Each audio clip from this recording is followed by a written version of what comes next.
Hello, and welcome to the Ebertfest event for the film A Most Beautiful Thing. This is a film that we were really looking forward to showing you at Ebertfest in April, but as you know, because of the coronavirus pandemic, our festival, our 22nd Ebertfest was canceled. This is a film, though, that's so important that we really wanted to show it to you anyway.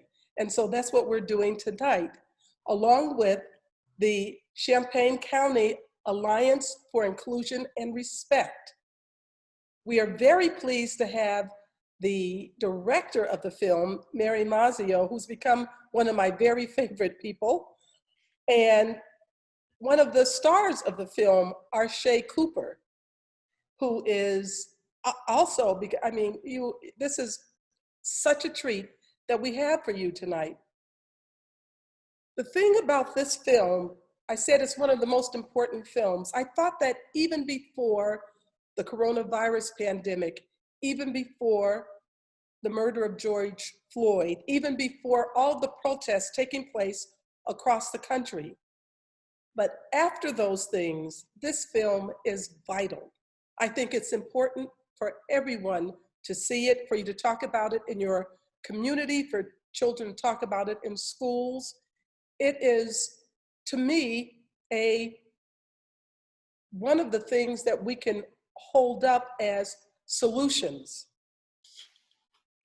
I'd like to introduce Dr. Eric Pearson, a professor of communications at the University of California in San Diego.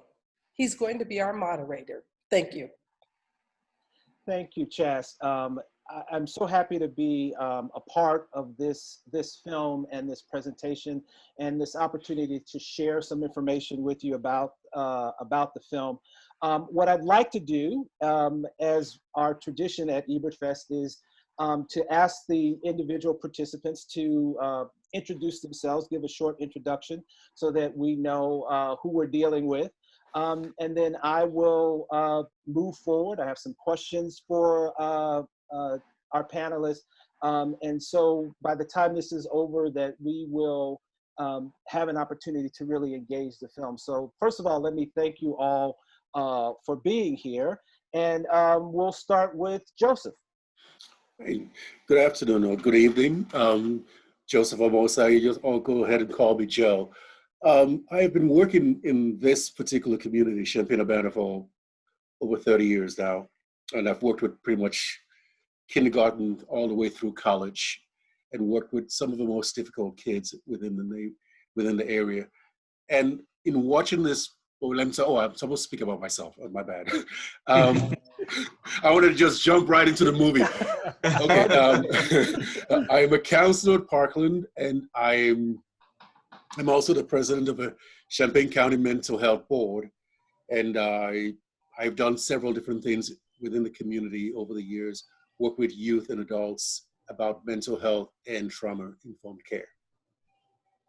Thank you. Tracy, you're up. Oh, thank you, Dr. Pearson. Joe and I share similar backgrounds. I've been in the community for about 12 years, and I've worked with students, particularly boys and young men from the grades of kindergarten through college.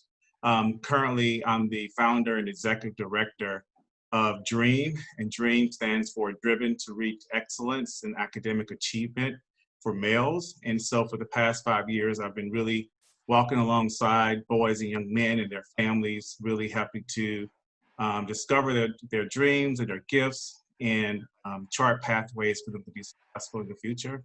And so it's just been a pleasure to be in the community here in Champaign-Urbana and also Rangeley. Thank you. Mary, if you could tell us a little bit about your work as a filmmaker. Thank you so much, and delighted to be here at Ebertfest.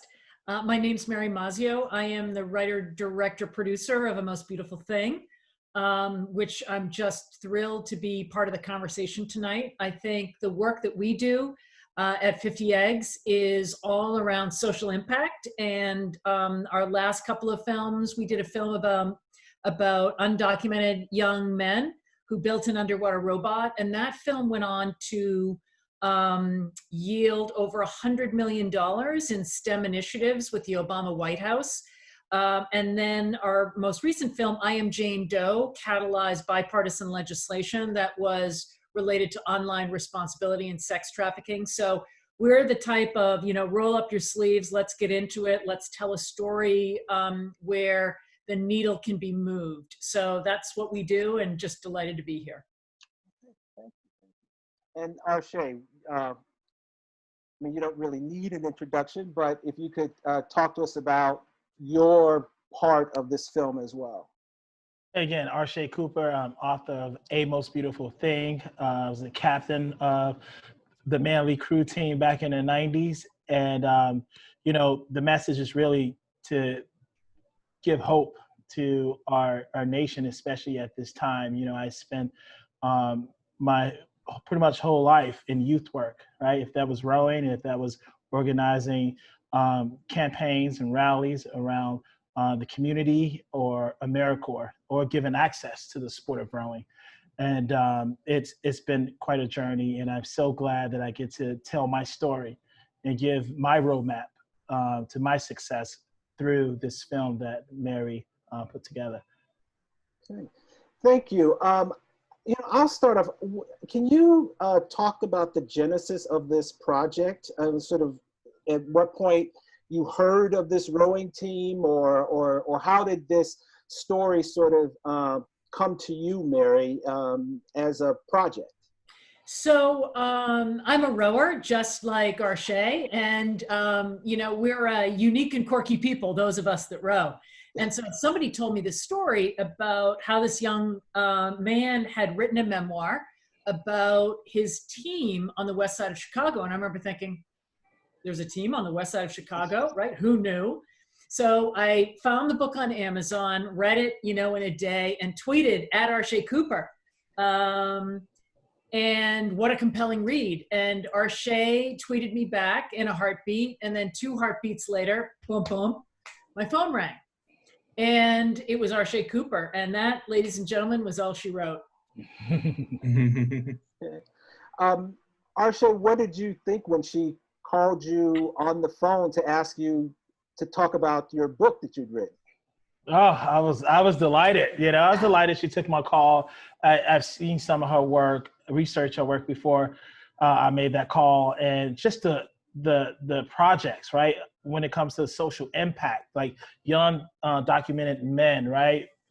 Men who have relationships with their mothers, sex trafficking, all the things that are so important to me and my wife and my family. She shared those stories to the world, and I thought it was special. And the first thing I said, I said, hey, you need to come to my neighborhood, and, she got a flight, and me and Alvin met her in Chicago, and we did a ride around. And from there, it was, it became a great team. Was it hard for you to think of trusting your story to this person who you just met? Was there a period of time where you were trying to sort of feel each other out to see if this was going to work, or did it work right away? Hey, I tell you what worked for me right away. I talked to a lot of people who were just not great Hollywood people before. You can tell, right? My moral compass was like, don't go in that direction. First of all, the rowing world is a small world. So everyone has nothing but great things to say about Mary. I mean, everyone I love, everyone I knew throughout the sport had nothing but great things. Again, the work that she has done has already proven that this is what she's already about. And then she came to my city, all right? And there was no fear, right? And she asked a lot of questions. She asked about my family, who I am, about this team. And I thought it was great, and the same conscience and intuition that got me to where I'm at today told me that this is the person to tell your story. And I think what was great is that she didn't, Ken Alpart, who's amazing, who came with this vision to start this team. Usually Hollywood will make it a white savior story, but she said, no, this is your story. This is the guy's story. And that was important to tell. And I thought that was awesome. Mary, you want to add to that? Oh, I mean, Arshay, I loved him from the start. How can you not, right? And I think what really, I mean, again, we're rowers, which means we're not flashy, we're not cool, we're all grit, we're not the showboaters, we're not the downhill skiers, you know, like this. So we share a genetic bond. You know, as crazy as that sounds, you can meet a rower across the world and you're like, I know what makes you tick. I'm uncool, you're uncool, we work hard, grind, like, let's get it on. And so I think there was just a natural honesty and affinity. And I mean, when you meet Arshay, you are transported into, and I'm calling it now, I hope I don't embarrass Arshay, but there's Planet Arshay. And Planet Arshay is a very, very special place. It's a place where you can't believe some of the conversations you're going to have. It's a place where relationships you can't believe can happen will begin. And this was sort of a constant journey for me to Planet Arshay, particularly, and I don't want to get too ahead, but when Arshay reached out to members of the Chicago Police Department, I remember we showed up to film that encounter and I cried 3 times behind the camera. And that, I could not believe what I was seeing. I could not believe sort of the beautiful audacity and generosity of spirit and leadership that Arshay Cooper displayed in inviting people who there had been sort of extraordinary toxicity. And that happens on Planet Arshay, and it's a beautiful place. Okay. Oh, thank you. Chaz, I was curious as to when you became involved in the project. You're one of the producers, and I was curious as sort of how you got involved with the project. Well, I was introduced to Mary Mazzio through a mutual friend of ours who thought it would be a film that I could take some interest in. And quite frankly, I don't know if Mary knows this. At first, I didn't want to see the film or hear about it because when I first heard the premise, I thought it was going to be one of those white savior films. There's 4 black boys from the West Side, and this white savior comes in to save them. And I just didn't want to have to say no. But when I saw the footage, well, I knew of Mary Mazzio because of the I Am Jane Doe film that she had done. And so I was hoping it wouldn't be that. And when I saw some of the footage in the beginning, I saw, no, this is not what this is. This really is the story of Arshay and all the guys there. This is the story, and they're telling their story. And there's an authenticity here. Mary is, you know, it's not Mary's story and I did this. And the other thing, when you talk about Planet Arshay, which I'm very happy to inhabit, but there's also a Planet Mary Mazzio. And when you get involved in one of her projects, she's so enthusiastic about it. She has one of the things that is really important to me in a filmmaker, genuine curiosity. She's curious about her subjects to the point that she really cares about them. And the thing that I saw that she did with I Am Jane Doe that I'm hoping that we can do with A Most Beautiful Thing, she catalyzed legislation. She went to Washington, she got legislation passed, helped catalyze legislation. There was money that was put behind these ideas. When she talked about sex trafficking, there were consequences. There were things that were shut down, pages in newspapers and sex trafficking rings that were shut down as a result of what she did. And I said, if she can do that for that film, what can we do for poverty in the city, in a city like Chicago, in cities all around the United States? What can we do about having more sports programs? If rowing is one, we have, everybody doesn't find salvation through basketball or baseball or football. If it's through rowing, when Arshay says when he's on that water, and Alvin Ross, when they're on that water, everything just sort of disappears. It's magic. So I said, maybe we can find a way to get money put into cities to reinvest in communities, because I wasn't interested in it only as a film. It's a beautiful film. It makes me cry. It makes me laugh. It makes me feel. It gives me hope. But what I want to see is money and legislation put into reinvestment in our communities. And that's what I saw here. The other thing that I saw here is intergenerational hope. We talk about intergenerational trauma. In this film, I don't see many films where I get to see Black men who are fathers really just taking care of their kids, reaching back, taking care of other people's kids, doing all of this. There are so many things in here that after I saw this film, I called her just from the footage and said, yes, I want to be part of this. This is so important. I love it. So that's a long answer, but that's why. Okay. You don't have to ask me any more questions. All the questions to everyone else from now on. It's okay. Can I also add that I saw intergenerational healing in the film as well. And I just love the fact that parents and siblings and the children of the rowers were in the film. You could see how that process that started with those high school boys who became men and fathers, and how it touched their moms, and it was just beautiful. And so it was hope, it was healing, and it's just amazing how that one experience just created this major ripple effect through those families. And we have to also be hopeful that that ripple effect with those families then just impacts the greater community of the West Side of Chicago. Can I answer just one more thing? Yep. The other thing, of course, is I'm from the West Side of Chicago. I grew up there. I didn't go to Manly. I went to Crane High School.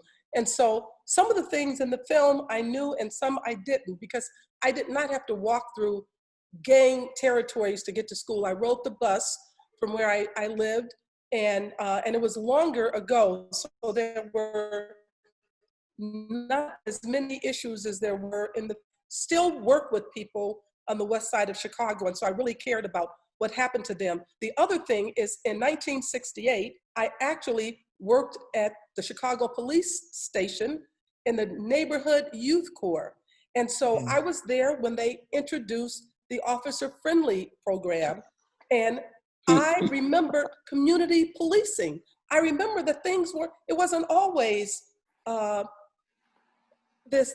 big toxic relationship that you see when you talk about the killing of George Floyd, or when you talk about Laquan McDonald or Eric Gardner or Philando Castile.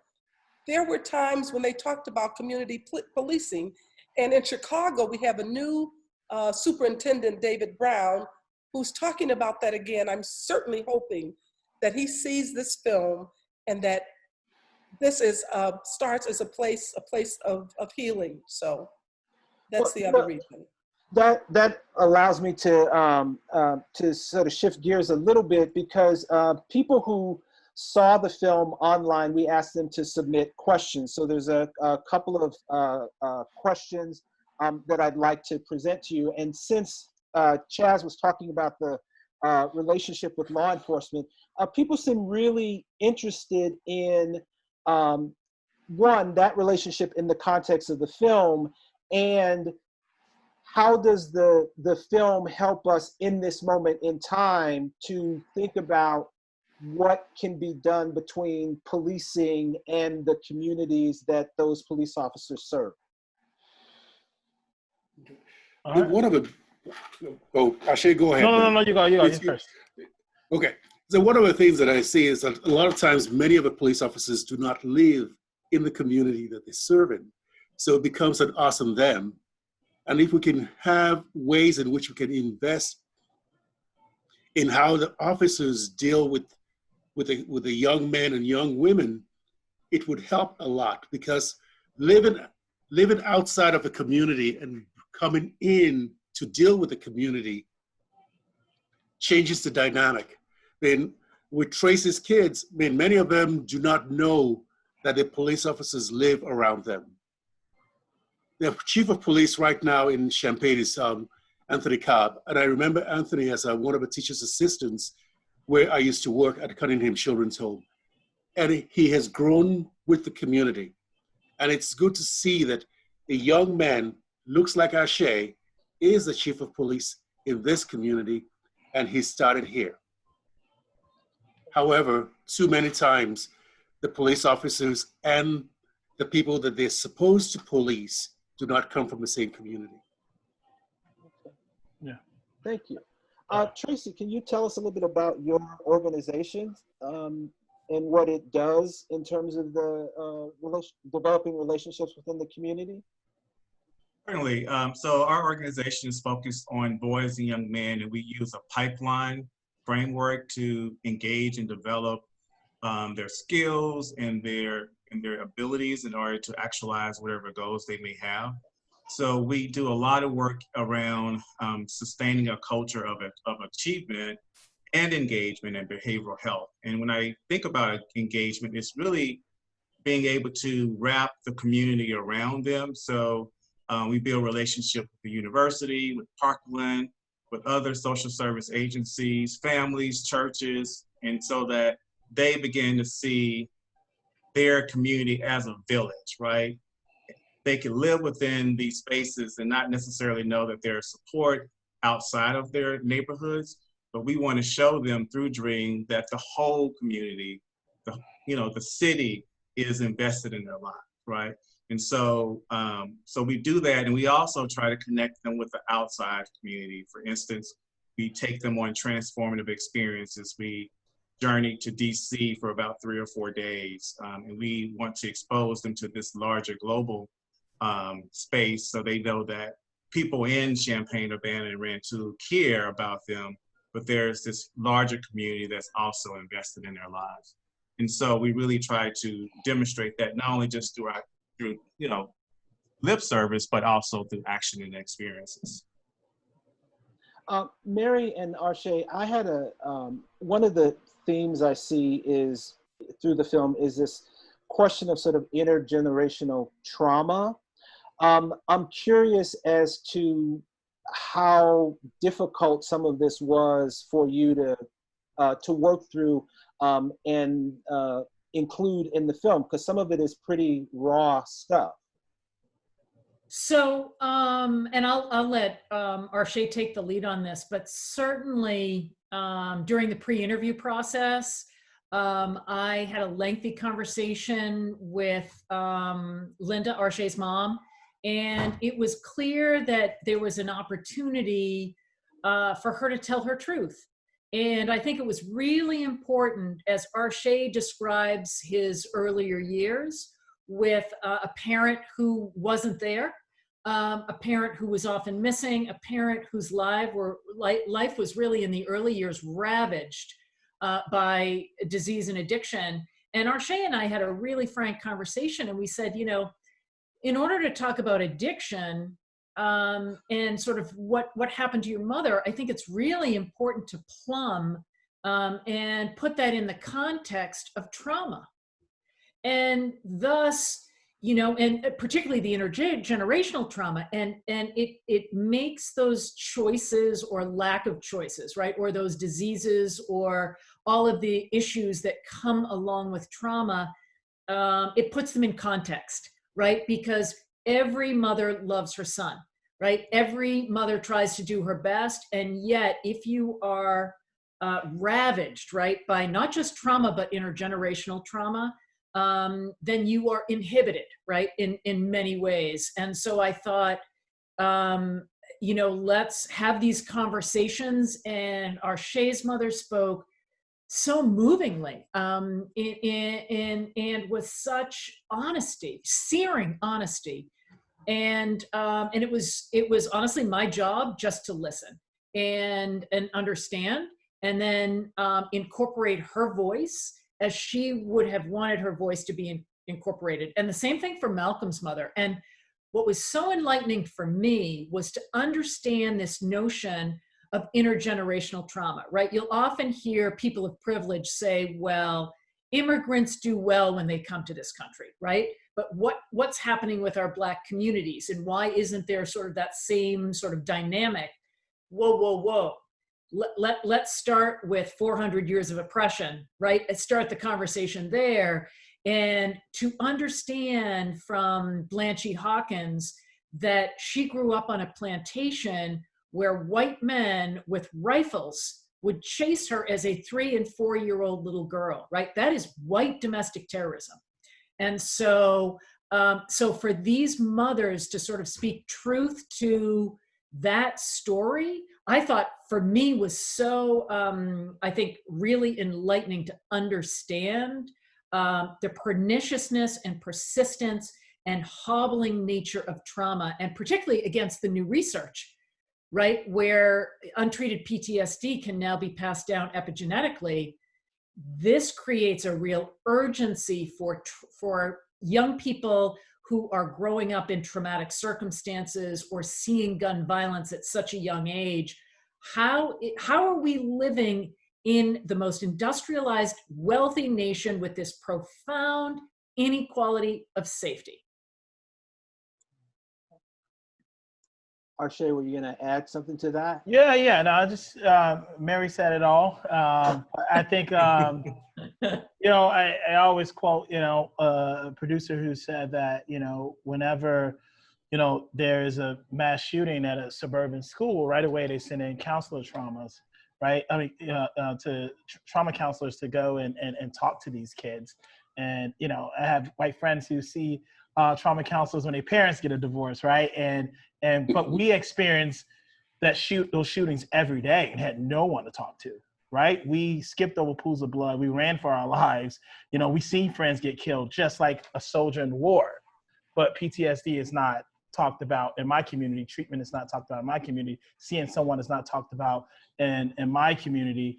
And, when I didn't know when I was young, I'm like, why are we poor, right? Why is there gun violence? We didn't just wake up and wanted to be poor, right? And when you talk about Malcolm's mother or my grandparents who had a family member or a close friend they seen hung on a tree, right? That ran from their lives and seeing that violence, right? But had no one to talk to. So that you escape from the South into a city where you all placed in one community, again, without ever talking to anyone and seeing anyone. And there's liquor stores, right? And there's the war on drugs. And you turn to something. My mom said, I didn't want to feel anymore because she had to pay for my grandfather's trauma and the trauma that he received from Jim Crow laws, right? And then I had to pay for that trauma. And what I want to tell not only the world the story, but also let young men know that we have seen things that we can't unsee. We're not crazy, but it's okay to talk to someone. And we didn't think it was okay when we were young. Individually, we were in the boats at the same time every day. And although we received healing on the water, we didn't know if it was okay to talk about these things. And I believe we would have received healing much earlier in life if we did. So that leads me to a question for Joseph and Tracy. How do the organizations that you're a part of, you're on the front lines of some of this stuff. What's the state of helping young men work through these kinds of issues now? I'll go ahead and start. Over the years, this is what I have spent over 30 years of my life doing. What we try to do is really, first of all, you want to demystify the whole idea of counseling, of young men sitting and talking about how or what it is that they're thinking or feeling, and also go back generationally. A lot of the work I did prior to working at a college, I went into homes and in our neighborhoods that are supposedly the difficult environments. What you try to do, as Tracy does, is expose these young men and women to opportunity, that there is something beyond what you see. And also hopefully getting the parents involved and to say that there is something more. So me just working with a child doesn't solve the problem. Me working with the family helps the family. Mm-hmm. And also talking to the neighbor and talking to, if the neighbor is doing well, how is the neighbor doing well? How can we get people involved in solving this issue, because I am an immigrant. And yes, people will give me that, say, oh, how come you're, no, my father's PhD from U of I. So it's very different, very different.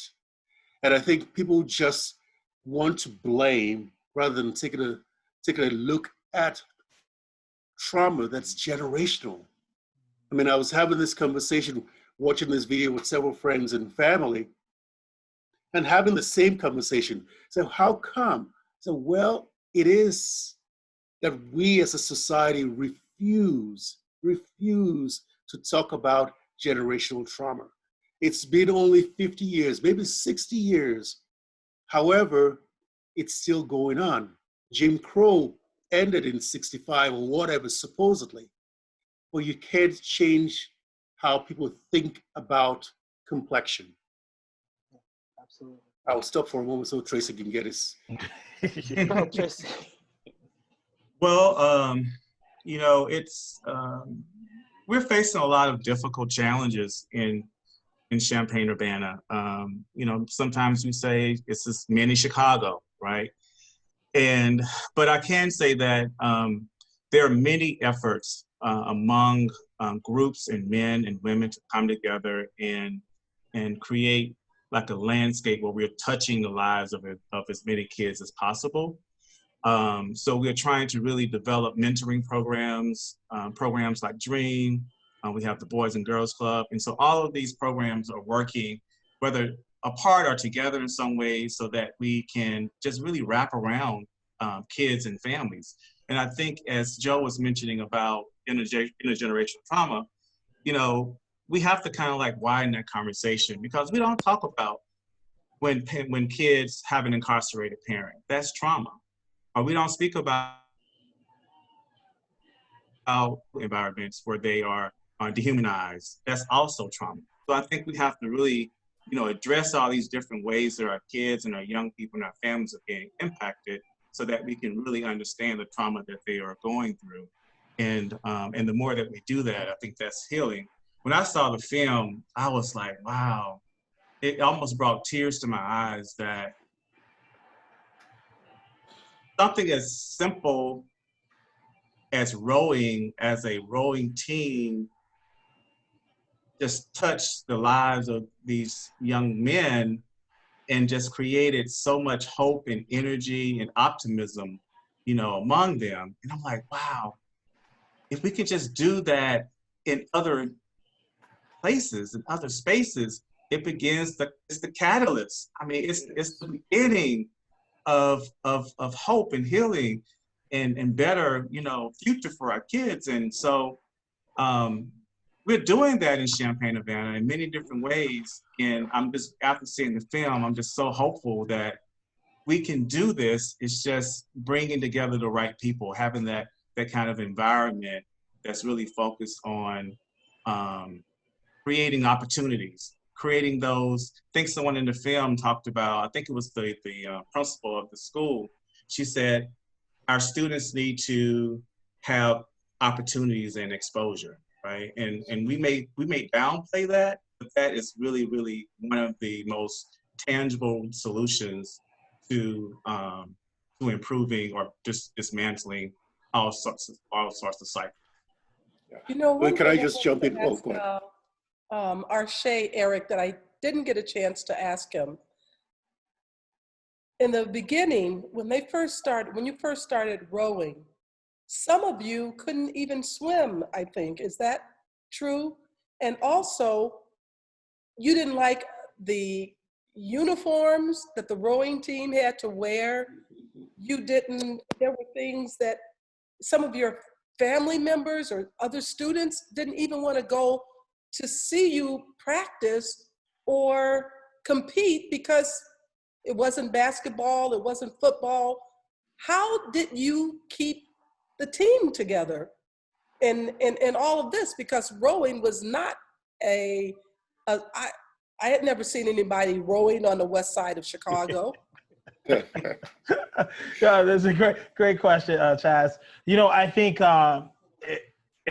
of course we didn't know how to swim, and there's a history behind it, right? Like, like white people didn't want to share the pools with Black folks back in the 60s, and there was no pools in communities where Black folks lived, and when there were, it only goes to 4 feet, so everyone was just kind of just standing there. And then when that changed, your parents is like, don't go in deep, right? You're told don't go in deep, and kids were drowning who made their way in deep, and there was a fear around the water from grandparents to our parents to say don't go near the water, right? And we were scared of that because there's so many kids who look like us who drown, and so we had to overcome that fear. And every time you conquer fear, right, life get a lot less scary. So when we were able to pass that test, we were like, oh my God, like we feel great. But I think what was hard, and because we love the sport so much and we learned to pull for each other, right? Because we feared in the water. Remember, we were all tough guys, but when you're in that open water, you're like, to get back safe, we better start pulling for each other and we better start listening. You know what I mean? And then that's when the magic happens. But remember, everything was basketball. It was the 90s, it was Chicago. And when a coach talks to you, they talk about the money you will make, right? And you can take care of your family and the hype and the cheerleaders and the crowds. But rowing was all about just strictly college, passing the swim test, building a brotherhood, traveling. And those were the things that was immediately missing in our lives. Nice, right. And so we wanted that now. And when we got that, it was hard because the football team and everyone made fun of us. They sing row, row, row your boat. And people would say, you guys rowing for those white people in boats like slaves. And then and our parents couldn't go because they were working 2 jobs, or they didn't have a babysitter, so they couldn't make it. So we had no one. And we go to the regatta and everyone's staring at us, right? So it was hard. But just like a soldier, many, many years ago in war, when Black people and white people wasn't connecting, when they was there alone and isolating and going through losses together and wins together and long trips together, they learned how to bond, and a bond that lasts forever, even if you don't see them in 20 years. And that isolation, the pain we went through, the wins that we had outside the boat and in the boat, and the losses we took together really allowed us to share this just unseeable bond that no one else sees. And the things we went through together, really, those things last forever. And so that's what continues to connect us. And we had it hard, but we knew without a shadow of doubt that we were on to something. And someone said, who says it's gonna be easy, right? So when it's hard, and when you give what hurts, you get the results that you want. And so that's kind of what happened. Oh, beautiful. So beautiful. You talk about in the movie, you talk about sort of the peace that comes with being on the water, and I was really moved by that.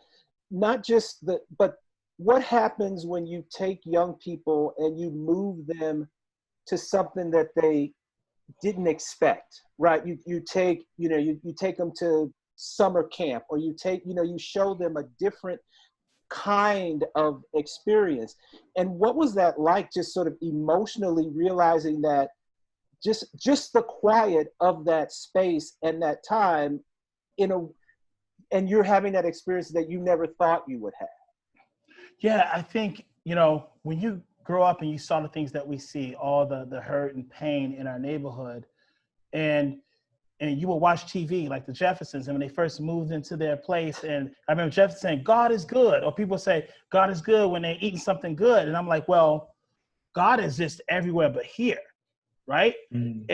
And that's my thought process. And then you're 15, you go downtown for the first time, you see the view, and it's kind of like these nice boats, and everything is clean. There's no broken street glass, there's no police sirens. And you say, oh, well, this is where God lives,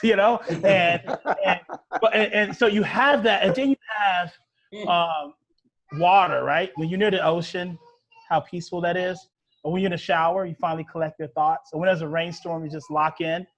All that at once with movement, with this magical rhythm, with the sound of the blade hitting the water, right?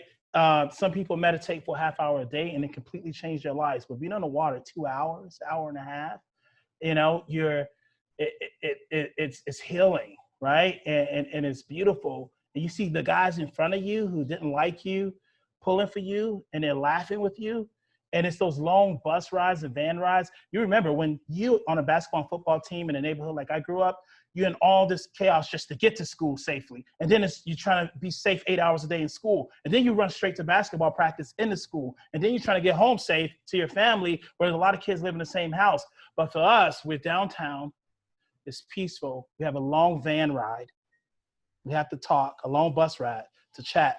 We're in different cities and we're getting to know each other. It was just a different kind of peace that I hope that every young person can experience. And I know that other sports have so much to offer, right? But I do believe in the healing power of the water, and finding that in something that you do for yourself and you do for the person sitting in front of you and behind you. And that's just the kind of friendship you need in your life. And that's a good piece. So go ahead. Yeah, going back with water and experiences, one of the things that we, prior to losing funding, was to take many of his young men and women out for almost like an outward bound experience or a challenge course experience. And a lot of times I still run into some of those young men and women and say that one experience of being on a high ropes course out in the woods with the silence was one of the best experiences they ever had. And I think we've come to this place where the noise and clutter seems to be what we expect. But when we move out of it and give yourself time and space to just breathe, it makes a difference. I mean, we took some kids canoeing in Missouri many years ago. It was a group called Project Etc. It was before Trace's time. And in Project Etc., I couldn't swim at that point, but I knew I needed to learn how to swim to save myself if I'm out there canoeing with these young men who were 1 foot in the correctional system. But those experiences made them better. And a couple of them, one is a lawyer in the Chicago area, and one's a lawyer in Texas right now.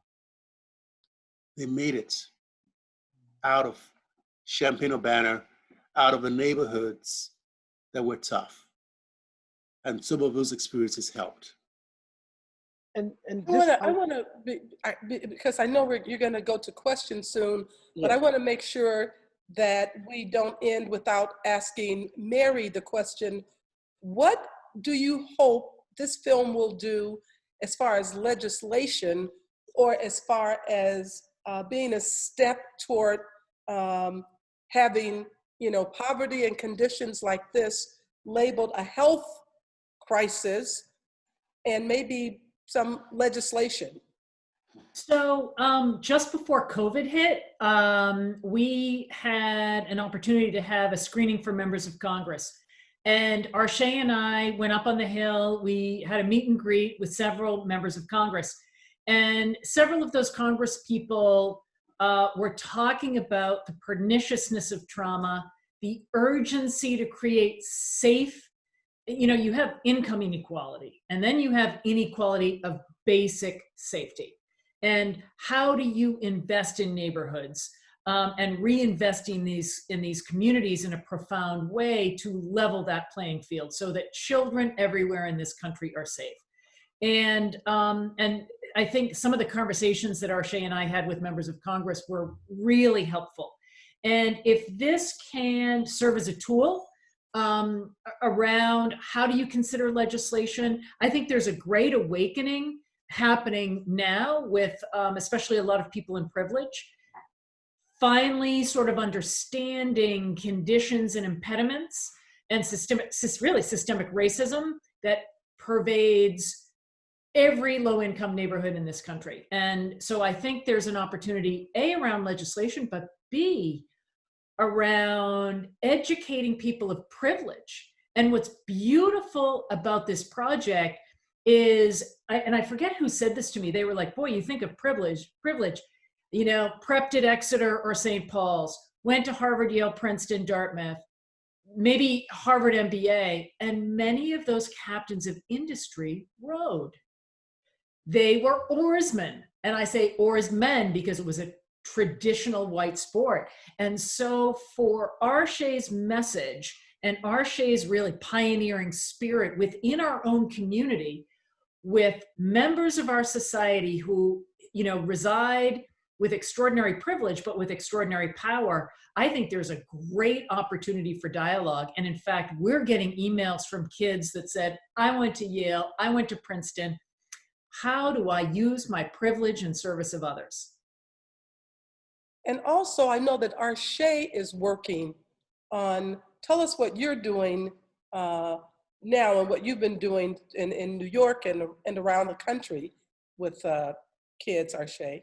Yeah, so we started a Most Beautiful Thing Fund, which is awesome, and I'm so excited about, which funds Arche Cooper's work. And the work I've been doing for the last 6 years is basically traveling around the country, starting the same boathouse and the same framework that's built around rowing, academic support, social emotional learning into these communities, and give people opportunity to not only row and get the support they need, but to row in college, right?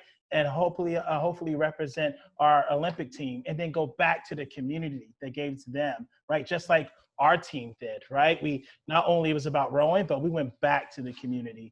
And so that's kind of the model that we're using through this fund to invest in these communities. And everyone is coming along. Everyone's excited about it. The producers are excited about it. The rowing world is excited about it. There's coaches calling me all over. That's like, how can we get more young people involved? How do we diversify our teams, right? And so the opportunity is there. And now we want to give more access I mean, I'm just so happy to be here to fight. It was so long, it was hard, and I'm glad Mary was able to bring this story to light so people can see what this sport can do.